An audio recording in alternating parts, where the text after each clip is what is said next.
Ketika Bandara Kuala Namu di Sumatera Utara sekarang menjadi dikelola manajemennya oleh India, maka banyak di benak masyarakat muncul komen. Sudah ngutang bangunnya, pas jadi dikelola asing. Sebegitu tidak ada kemampuannya kah dalam membangun dan mengelola bandara? Apakah dulunya nggak mikir bahwa membangun itu harus ada yang mengelola? Yang buat untung usaha itu bukan membangunnya, tapi kelolaannya. Bener kan ya? Juga langsung terbayang 3 bandara lain yang dibangun namun sepi, yaitu Bandara Kertajati, Bandara Purbalingga, dan Bandara Jogja, YIA, yang jangan-jangan bakal dikelola asing juga. Sebenarnya ada sih alasan kronis, yaitu efek pandemi yang berkepanjangan sehingga bandaranya merugi. Ya tidak bisa dipersalahkan juga komentar pejabat seperti itu. Komen tadi membuat masyarakat makin membayangkan proyek lain, KRL yang belum selesai, kereta cepat yang penuh kontroversi, dan banyak lagi membangun infrastruktur jalanan menjadi propaganda kesuksesan membangun hanya etalase politik tidak produktif. Jadi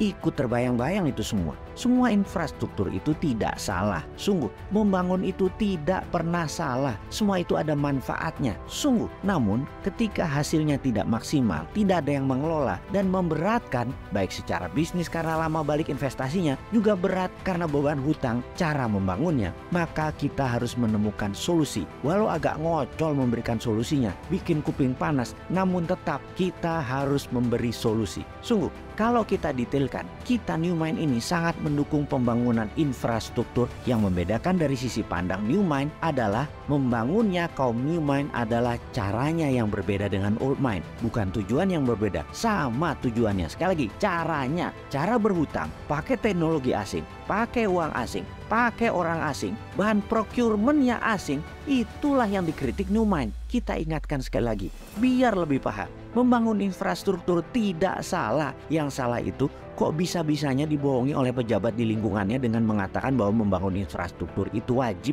bahkan pakai hutang dan dana asing pun gak apa-apa. Padahal berbarengan dengan itu semua, karena ada unsur asingnya, bisa jadi ini hanya akal-akalan yang pasti bisa membawa keuntungan pribadi pejabatnya. Bener deh, berhutang dengan asing itu salah. Membangun pakai asing itu caranya salah. Namun karena tidak tahu, tidak paham, tidak ngerti, ya ambiar jadinya keuangan negaranya. Dengan makin meningkatnya hutang dan uang beredar jadi sedikit di masyarakat. Kita rincikan, kita tahu di dalam membangun infrastruktur itu ada 2 macam. Ada infrastruktur statis, ada infrastruktur dinamis. Statis itu diam, seperti jalanan, jembatan, bandara, pelabuhan, rel. Infrastruktur dinamis adalah kendaraan yang mengisinya. Mobil, motor, pesawat, kapal laut yang mengisinya. Manusia yang mengisinya, barang-barang. Barang konsumtif, barang produktif, apa aja. Semuanya barang itu adalah yang disebut pengisi infrastruktur statis. Entah bagaimana kok ditelan mentah-mentah dengan pemahaman bahwa negara Tiongkok membangun infrastruktur jalanan dan lain sebagainya sebagai landasan kemajuan negara Tiongkok. Maka jawabannya adalah salah, nggak sepotong begitu melihatnya. Yang dibangun Tiongkok bukan infrastruktur statis saja, tapi plus infrastruktur dinamis. Jadi jalanan dibangun ya isinya yang berupa mobil, truk, bus, motor, semua jadi paket, dimodali, dibuat, diproduksi dalam negeri juga berbarengan, bahkan isi truknya, isi busnya jadi satu paket juga, yaitu manusia dan barang produksi dan barang kebutuhan pokok yang semuanya merupakan produk dalam negeri untuk memenuhi kebutuhan domestik dan ekspor. Pendanaannya bukan hanya infrastruktur statis, tapi juga dinamis beserta isinya. Itu kuncinya. Maka kalau tidak sepaket pasti ambiar, dan terbukti sekarang BUMN karya-karya yang membangun jalanan ambiar semua.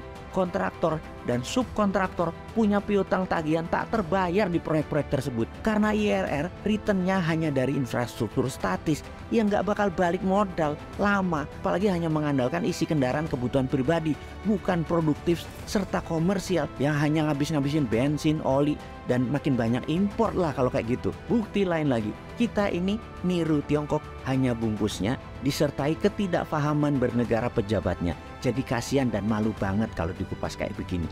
Apalagi kalau ada masalah, maka menterinya yang dipanggil, pejabat tertinggi melimpahkan 100% ke menterinya. Jadi kalau salah menterinya, kalau benar pemimpinnya. Sempurna idenya dan sempurna pasukan buzzer yang melindunginya dengan berita yang selalu positif. Di sisi New Mind, kita bukan memberikan informasi negatif. Benar kita nyinyir, tapi kita selalu memberikan solusi alternatifnya. Kita kuatkan bukti menunjang data kita. Amerika di tahun 1933 juga membangun infrastruktur jalanan. Namun tujuannya adalah demi industri mobil dan industri gasolin meningkat kebutuhannya. Strategi itu namanya create demand. Jepang setelah Perang Dunia Kedua membangun rel dan kereta api hingga kereta cepat dalam 20 tahun. Semua 100% produk dalam negeri Jepang. Tujuannya sekali lagi create demand. Juga Tiongkok di tahun 90-an hingga 40 tahunan sampai saat ini juga membangun infrastruktur dinamis dan statis. Juga untuk satu hal, create demand. Sementara kalau hanya infrastruktur statis yang dibangun itu bukan create demand, tapi create supply. Yang punya demand, yang punya kebutuhan siapa? Ya pabrik Tiongkok yang perlu. Mereka memastikan bahwa produknya bisa sampai ke ujung desa-desa di seluruh wilayah. Yang tidak paham mengelola ekonomi dan membangun infrastruktur statisnya manut. Yang sesungguhnya create demand produk Tiongkok dengan disediakan infrastruktur statis di provinsi-provinsi lain di luar mainland Tiongkok. Sahabat, mudah-mudahan pada nggak paham ya dengan informasi kali ini. Teruslah rebahan, teruslah menjadi masalah dan beban APBN, dan teruslah mengeluh.